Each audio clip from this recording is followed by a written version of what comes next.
Alors Jean-Luc, la méthode à l'air a été fondée par Charles van der Schelde, le précurseur de cette méthode, qui a créé beaucoup de tourbillons autour de ça, parce que c'est un homme qui a retrouvé, qui a cherché surtout comment voler le pigeon. Il y a plein d'explications à cela. On va commencer par abréger. Lui, il avait trouvé 11 points à l'air. Les 11 points à l'air qu'on va essayer de mémoriser et puis de retrouver sur un pigeon tel que j'ai dans la main. J'ai eu la chance, moi, de commencer avec deux professeurs. Professeur Pierre Grandry et René Baouin. Ça a été mes précurseurs de la méthode à l'air et surtout qui m'ont fait prendre fonction de ce qu'était vraiment l'aile du pigeon. Alors la première des choses qui m'a appris, le pigeon, son défaut, c'est quoi? Lourdeur du pigeon. Il faut bien comprendre que s'il pèse 600 grammes, c'est 600 grammes qui va allonger pendant 800 km si on cherche le pigeon de fond. Et à ce niveau-là, mettez-vous bien en tête, solidité avant tout. Les deux fourches avant, que vous voyez devant ici, doivent être en même temps dures et élastiques. Pourquoi? C'est pour justement, vous voyez, ici, les organes sont ici, vitaux. Et amusez-vous à prendre votre main, roulez à 60 km/h avec votre voiture et faites tourner votre main. Vous allez sentir tout de suite la pression que vous allez avoir au niveau de ces organes. Ce qui veut dire que ça, à ce niveau-là, il faut que ça soit très solide. Pour la solidité, autrement, on va le prendre le pouce, on va mettre son autre main ici, son autre doigt ici, et on va prolonger jusqu'aux fourches arrière. Bah, écoutez, c'est tout simple, hein. C'est d'avoir une poire dans la main, et vous la regardez. Vous devez avoir une continuité, surtout pour les pigeons de fond, tels que Perpignan, tels que Marseille. Et après, quand on a déjà obtenu ces éléments primordiaux, on va y mettre ce qu'on appelle l'aile, l'outil de vol. Alors l'aile ou l'outil de vol, elle va se démarquer tel que ça. Le bras que vous voyez ici, il va se mesurer dans ce sens-là. Pour ceux qui ne peuvent pas mesurer le bras, on va mesurer l'avant-bras, qui va correspondre à 53-54 mm. On va faire plusieurs choses à la fois. On va mesurer le bras, l'avant-bras, l'épaisseur de la tranche. Pourquoi l'épaisseur de la tranche? C'est tout simple, hein. C'est comme la confrontation dans l'air. Vous allez voir, l'air va passer ici. Il faut que ça soit le plus épais possible. Ça fait comme sur les Boeing, hein. Ça fait pareil, la même histoire. Et quand on a mesuré le bras, c'est comme si on est dans un aviron. Et surtout, le fait que simplement d'avoir les rames de chaque côté. Et quand on est dans une barque, vous ne remontez pas les avirons jusqu'en haut, vous les remontez bien à votre disposition. Ce qui fait que on va demander un bras court, c'est tout simple, c'est comme le plus court possible, l'avant-bras, l'épaisseur, et surtout, encore en plus, quand on va détailler ça, voyez ce matelas. Ce matelas-là, c'est pareil, il faut qu'il soit le plus haut et surtout pour la culture. Pourquoi? Tout simplement, quand il va créer son énergie, il va fouetter. Donc ça va le faire avancer, ce qu'on appelle une ellipse. Ça va faire un fouet, le pigeon va faire un bond en avant. Une fois que l'air est récupéré, elle va s'échapper à ce niveau, vous voyez, 5e, 4e, 5e. Mais aussi, elle s'échappe sur l'arrière-aile. Et l'arrière-aile, elle, doit s'échapper. Mais surtout, son temps mort. Tout le monde croit que c'est un pigeon vole droit, en exagérant, il va faire ça. Et son temps mort qui va descendre, c'est ce matelas que je vais demander le plus haut. Pourquoi? Justement, la sustentation de l'animal. Hein. Voilà. Une fois qu'on a obtenu ce matelas, qui est pour moi primordial au niveau de la reproduction, il n'y a pas de souci. Celui qui me dit qu'on peut remettre un pigeon à la reproduction n'ayant pas ce bon élément, il a tout faux sur la route. Par contre, ce qu'on va faire très attention, on va apporter énormément d'attaches aux plumes de pouce. Les plumes de pouce que vous voyez ici, c'est ce qu'on va appeler, qui va éviter les turbulences pendant le vol du pigeon. Regardez bien en plein été vos pigeons quand ils sont en pleine forme, qu'est-ce qu'ils font? Ils les développent au moment de l'atterrissage. Ça va faire comme le Airbus 380. Il faut savoir que cet avion, au bout de l'aile, s'il n'avait pas eu cette petite franche qui coupe l'air, il aurait passé à la hauteur d'un Boeing, le Boeing ça serait effondré, tellement qu'il y avait de turbulences.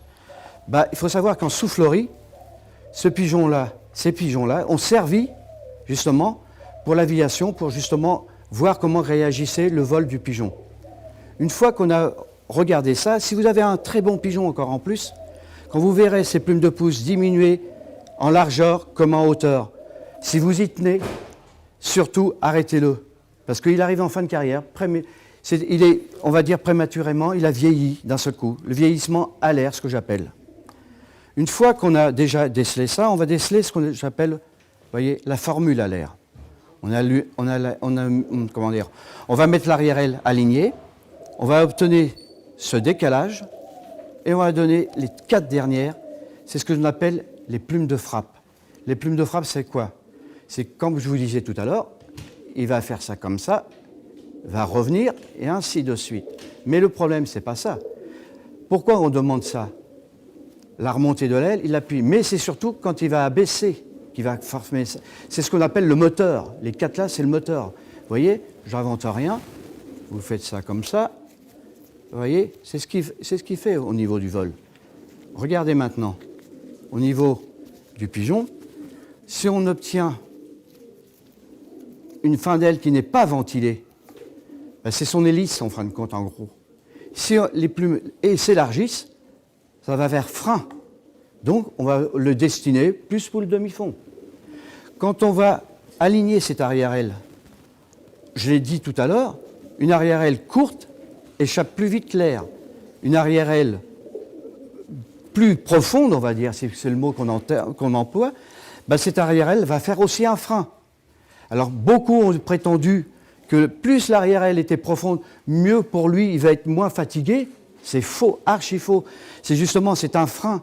Regardez sur les concours de grands fonds, tous, ils ont une arrière-aile très courte, une fin d'aile très ventilée, qui correspond à ça. Et essayez de regarder. Si vous avez eu la chance comme moi d'avoir une hirondelle en main, j'ai obtenu une hirondelle, qu'est-ce que j'ai trouvé? 1 cm de bras, 2 cm d'avant-bras. Et vous avez vu l'aile de l'hirondelle? 18 cm. Alors c'est ce qu'on recherche au pigeon. Alors en procédant de la formule alaire, vous alignez vous-même et vous obtenez, vous voyez tout de suite, il faut que les 4 s'échappent. Petite perfection à ce niveau-là. Nous allons procéder à l'arrière-aile. Il y en a 10. Vous avez 10 aussi pour les 4 dernières pour la plume de frappe. Et on va s'occuper un petit peu de la nature. La première émiche que nous voyons ici, à un moment donné, va sauter. Nous sommes à la période du mois de mai environ pour ce qui est la partie sportive du pigeon. La nature a bien fait les choses. La première étant partie, la deuxième va venir boucher le trou. Ce qui veut dire que la première étant sautée, va être à un moment donné bouchée par la deuxième.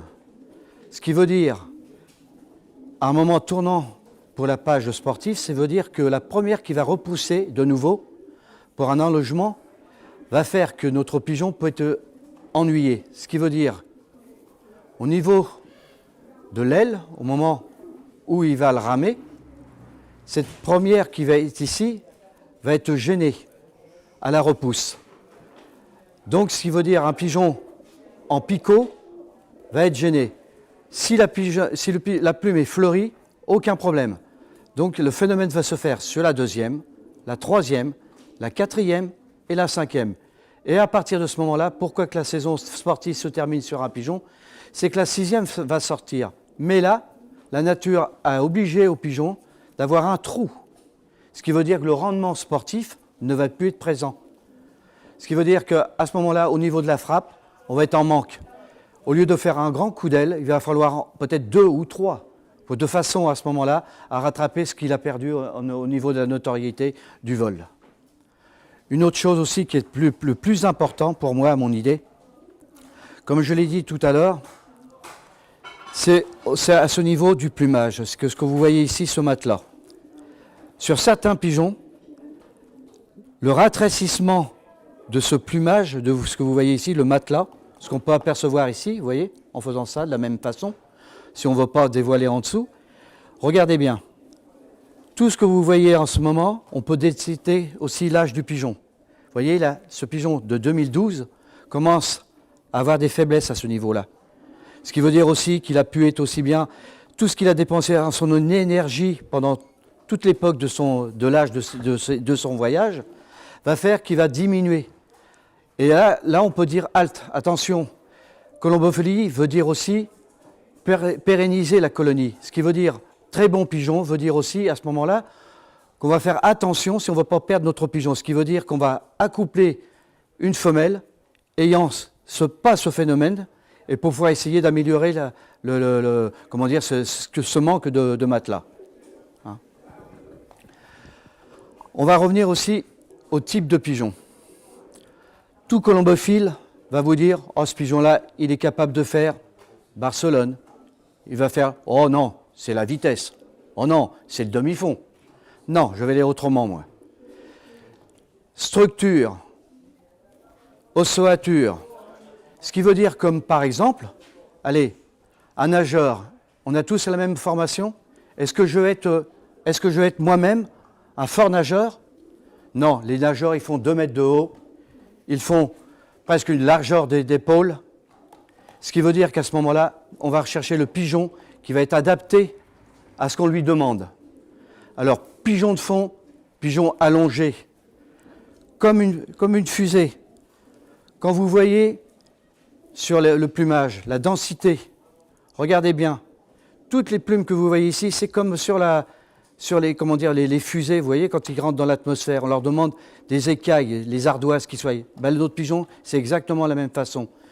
Ces plumes de frein qui vont être là pour les turbulences, cette fin d'aile qu'on va demander, toujours, à ce moment-là, toujours ventiler, ventiler, ventiler.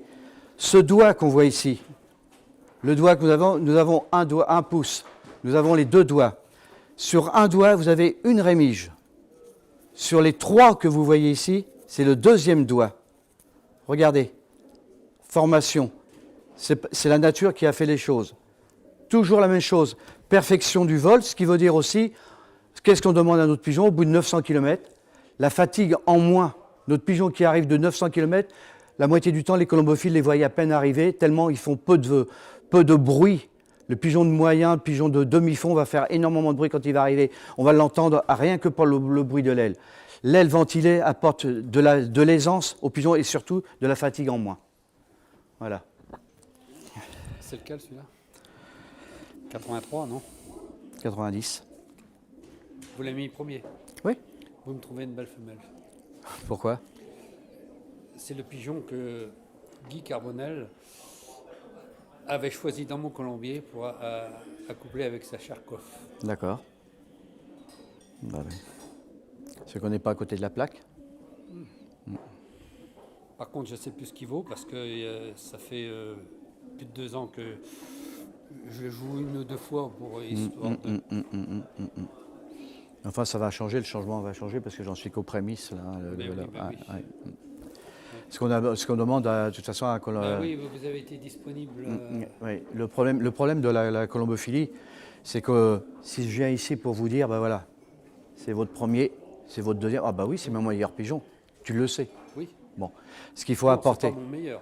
Non, mais non, c'est pas ça que je veux dire. Il est bien structuré. Il est bien structuré. Voilà. Ce qu'il faut faire avancer, c'est au niveau, quand on dit on recherche cette qualité-là, ben on va la retrouver sur un mâle qui va avoir un pigeon, c'est un ensemble, c'est un tout. Tu regardes l'équilibre, regarde, j'y touche à peine. Oui. Hein, il est bien proportionné. Ici, il est solide. Oui. Ici, il est très solide. Oui. Quand tu regardes ici, tu fais ça, tu mets l'alignement de l'arrière, il est là. Ce décalage qu'il est là ici. Et ça, il va pérenniser. Mais tout pigeon a un défaut. Ça, c'est ce que tout le monde ne sait pas. Il va être devant, mais il va avoir un petit défaut que personne ne voit. Il va dire, bah oui, comment je peux apporter? Et là, on compte sur vous, pour, justement dans les accouplements, pour corriger le défaut. Voilà. Ah, voilà. Tout est là. Jackie, merci d'être venu nous rejoindre aujourd'hui pour cette évaluation de pigeons qui sont tous magnifiques d'ailleurs. Oui, tout à fait. Et les éleveurs te les ont apportés pour quelles raisons? La première raison, c'est pour se rassurer déjà. Les bons colombophiles viennent ici, en fin de compte, c'est déjà des champions, mais c'est surtout pour se rassurer au niveau de la pérennité de la colonie. C'est-à-dire que le pigeon qui est pour eux le meilleur se focalise sur leur meilleur pigeon et surtout pense que ça va être le meilleur reproducteur. Mais pour moi, le meilleur reproducteur, ce n'est pas justement le meilleur voyageur. On va souvent chercher le frère du reproducteur, du voyageur, souvent, parce qu'il a tous les atouts que je recherche au niveau de la méthode Allaire. Hein, ce qui veut dire qu'un bon pigeon, j'ai vu par exemple des pigeons, des champions, qui vont avoir un défaut assez important, même sur la solidité, qui vont affranchir toute leur carrière.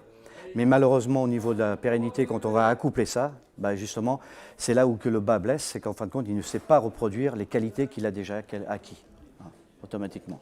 D'accord. Alors donc c'est un long travail d'appréciation des animaux et tu es venu ici pour les aider en quelque sorte. Tout à fait, ça fait au moins maintenant depuis Gilbert, ça va faire 6 ans que je viens ici. Mon but premier, quand j'ai connu cette méthode Allaire, j'ai pensé qu'il y avait beaucoup de choses que tout colombophile ne connaissait pas. Elle a été critiquée, cette méthode, par manque de connaissances. Les amateurs qui ont connu la méthode Allaire ont su aussitôt essayer de vouloir On aurait dit qu'en fin de compte, qu'on rendait trop instruits les colombophiles. C'est-à-dire que dès l'instant qu'on connaissait quelques connaissances de la méthode Allaire, on avait l'impression qu'à ce moment-là, ça y est, on sait tout, on va pouvoir battre les petits amateurs, le grand amateur, et ça a été mal interprété. Et moi, depuis X années, ma défense, c'est quoi? C'est mon bâton de pèlerin, c'est d'aller dans toutes les régions de France pour pouvoir justement enseigner les jeunes colombophiles, essayer de pérenniser toujours dans la même façon, de façon à ce moment-là, qu'on dise, ben voilà, avec ton pigeon, tu peux faire, c'est bien, c'est ton meilleur pigeon, mais on va faire mieux, on va progresser, on va toujours aller de l'avant, la reproduction, reproduction, reproduction. Et le seul atout qui peut exister pour le petit colombophile, c'est de prendre connaissance de ce que je recherche, et au moins s'il veut s'acquérir quelque chose un jour chez un champion, peu importe, au moins il aurait quelques bases des notions de base pour pouvoir choisir son pigeon. Donc voilà, c'est un travail très altruiste en fait que tu proposes. Oui, tout à fait. Mais j'aimerais revenir un peu en arrière. Oui. Sans discrétion, tu as quel âge? 71 ans. Tu as 71 ans. Et combien d'années de colombophilie derrière toi? Depuis 1965, je suis colombophile. Donc ça fait 35 et 18, ça fait un paquet. Ça fait Oui. 48, oui. 53, un truc comme ça. Oui, tout à fait. Je compte peut-être pas très bien. Non, mais c'est ça. Fait le calcul. Oui. Bon, donc une grande expérience. Et puis aussi, peut-être que tu n'es pas parti de zéro. Je crois avoir compris que tu avais eu l'occasion de rencontrer des grands de la colombophilie. Tout à fait. Qui t'ont passé leur savoir. Oui. Et comme tu étais passionné, tu as accroché. Tout à fait. Raconte-nous un petit peu ça. C'est tout simple. Hein. La première des choses, j'ai eu la chance d'habiter Rouen. Rouen, où ça a été vraiment le berceau de la méthode Allaire. C'est-à-dire que Van der Schelden était venu il y a X temps, du temps des frères Bonnet, en gros j'avais passé, et suite à ça, son précurseur, ça a été Pierre Grandry. Pierre Grandry a été pour moi le meilleur. J'ai amené mes pigeons, je me rappellerai toujours, j'avais apporté 10 pigeons, il m'avait attrapé un pigeon, il me l'avait mis ici, sur la table, comme moi je procède un peu ici, puis il me dit, Jackie, écoute, voilà, tu as pas grand-chose hein, chez toi, hein. On a juste un, puis encore, voilà. Alors, je n'ai pas compris trop pourquoi, j'ai demandé des explications. Il dit, je triche, faisons la méthode Allaire, sache que c'est quand même un potentiel au niveau de l'aile, et si tu n'as pas cet atout-là, ton pigeon, malgré qu'il... Et ça m'a interpellé. Et ça m'a interpellé parce que je voulais comprendre. Et je l'ai suivi pendant 11 ans. 11 ans, j'étais derrière lui. J'avais le privilège de toucher des pigeons de champion. Et je passais avant lui et je disais ce que je pensais. Non, Jackie, tu t'es trompé, et comme punition, tu reprends toute la lignée de pigeons. Et à force de me dire, non, c'est pas ça, c'est ça, c'est ça, et ainsi de suite, et ça fait que j'ai essayé de comprendre le vol du pigeon en réalité. Pourquoi de telle façon, pourquoi que les plumes pourquoi il fallait ventilation, pourquoi il fallait de la solidité, pourquoi, et plein de choses qui m'ont... Bien sûr, je ne suis pas devenu le meilleur du jour au lendemain, hein, ça c'est sûr et certain. Je me suis fait prendre des coups de pied parce que je croyais être le champion, j'allais chez les copains et je disais, le voilà ton champion. Non, tu t'es trompé, Jackie, carrément à côté. Ça m'a laissé sceptique et franchement, non, honnêtement, je ne regrette pas la vie de ce que j'ai mené au niveau du triage parce que ce Pierre Grandry-là m'est resté marqué à vie, justement, parce qu'il a su m'infoquer tout ce que j'ai pu apprendre. Hein. Merci, Jackie. Merci pour toutes ces informations. Et vous l'aurez compris, Jackie, ce n'est pas seulement un connaisseur, c'est quelqu'un de très altruiste, je peux dire ça, Jackie. Tout à fait. Et puis quelqu'un de passionné. Je crois que si vous avez la passion, vous êtes sur les pas de Jackie, quelque part. Et puis, si vous pouvez tenir compte de toutes les informations qui vous auront été données dans cette vidéo, concernant non seulement la méthode Allaire, mais vous l'avez remarqué, c'est tout le body du pigeon, hein, c'est toute la structure du pigeon qui est passée en revue. eh bien, c'est quand même un point d'orgue à une future réussite. Voilà, Jackie, je voulais te remercier infiniment. Merci à pour ta toi. gentillesse et ta pédagogie également. Merci Jean-Luc. Et puis, si tu es d'accord, eh bien, je vais communiquer l'adresse de ton site à tout le monde Oui. pour qu'on puisse, que tous ceux qui regarderont à travers le monde, éventuellement, ce serait trop beau. Je suis Et pourquoi pas je suis déjà lu sur mon site aux États-Unis, en Pologne, au Maroc. Quelques personnes recherchent en fin de compte la méthode à l'air parce qu'ils sont à la recherche d'informations qui n'existent pas et par ton intermédiaire, Jean-Luc, j'espère au moins faire toucher un peu plus. Eh bien, c'est notre souhait à tous. Et je vous dis à tous bonne chance avec vos pigeons. J'espère que les nouveaux colombophiles eh bien, seront intéressés par ce genre de vidéos et pourront peut-être adhérer. N'hésitez pas à vous adresser dans votre région, adressez-vous à la mairie. Ils vous diront quels sont les clubs qui vous permettront d'évoluer dans ce sport qui est assez fantastique. Hein, il n'y a pas seulement l'amour de l'animal, l'amour des bêtes, évidemment que vous avez certainement, j'imagine, mais essayez d'apprendre ce qu'est un pigeon, essayez de les comprendre. J'espère que cette vidéo va vous aider à vous convaincre et je vous dis à très bientôt sur les terrains des plus grandes courses possibles et surtout beaucoup de réussite. Allez, au revoir à tous. On peut leur dire au revoir, Jackie. Au revoir. À bientôt. À bientôt.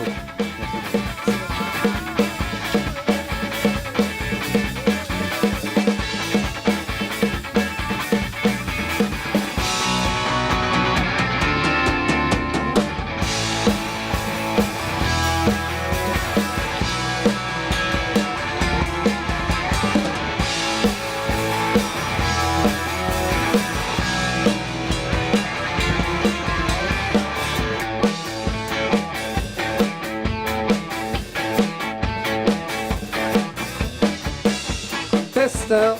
Ah, hey, hey.